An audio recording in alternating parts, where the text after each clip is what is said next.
Peugeot 308 второго поколения, дебютировавший 8 лет назад, уступил место третьему Peugeot 308. Новый хэтчбэк изменился снаружи и внутри, обзавелся фирменным виртуальным кокпитом, стал технологичнее и получил две гибридные версии с функцией зарядки от обычной розетки. Одним из конкурентов хэтчбэка станет Volkswagen Golf. Компактный хэтчбэк 308 нового поколения по сути оказался глубокой модернизацией предыдущего. В техническом смысле ничего принципиально не изменилось.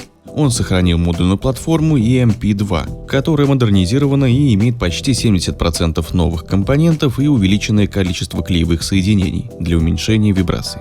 Сзади по-прежнему полозависимая подвеска. Зато эта платформа теперь приспособлена для создания гибридов и электромобилей. При этом автомобиль подрос в габаритах. Колесная база увеличилась сразу на 55 мм, длина на 110 мм, а высота снизилась на 22 мм.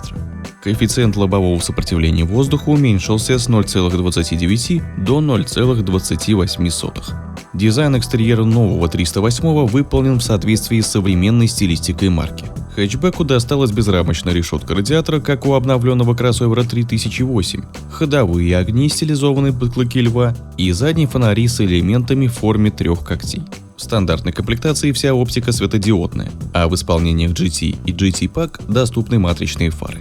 Увеличившийся угол наклона лобового стекла и новые размеры сделали облик машины более стремительным, чем у предшественника.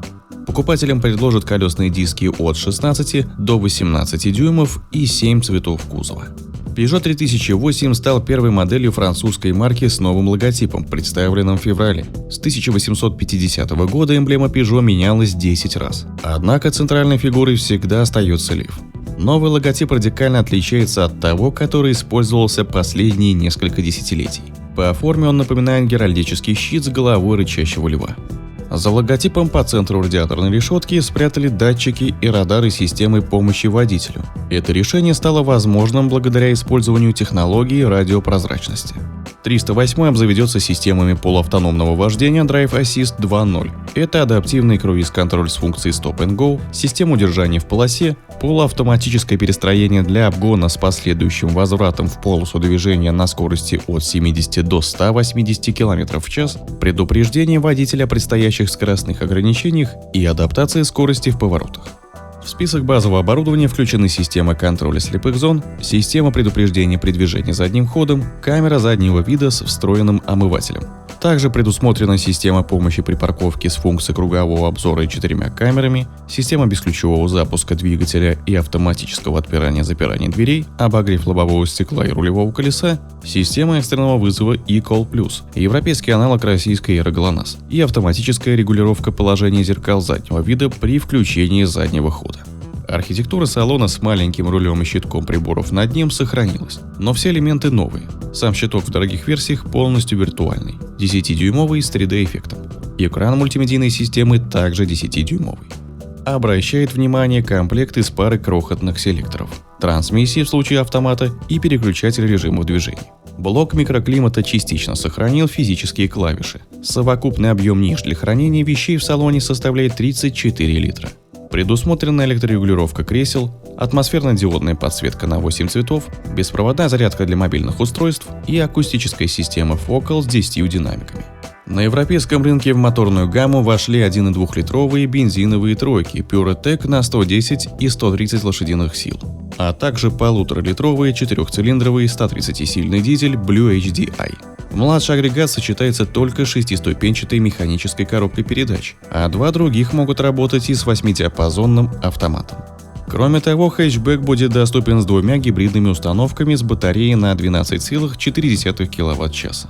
Первая установка гибрид 225. В ее состав входит двигатель PureTech на 180 сил и 110-сильный электромотор 81 кВт. Такой 308 способен проехать только на электричестве 59 км. Вторая версия гибрид 180 со 150-сильным ДВС и электромотором на 110 сил. В этом случае запас хода на электротяге составит 60 км.